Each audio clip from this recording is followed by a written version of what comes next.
Okay, welcome back again. And what I want to look at is wastewater. Okay, and again, I shouldn't need to be going through this or talking a lot on this.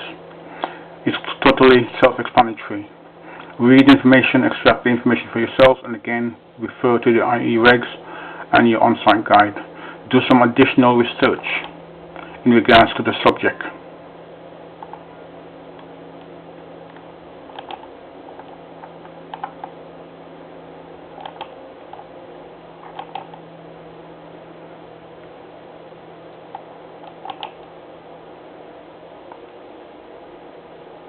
Know why we should save water, because you formulate part of your questions on your online testing.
Okay, thank you. I hope you find this information useful.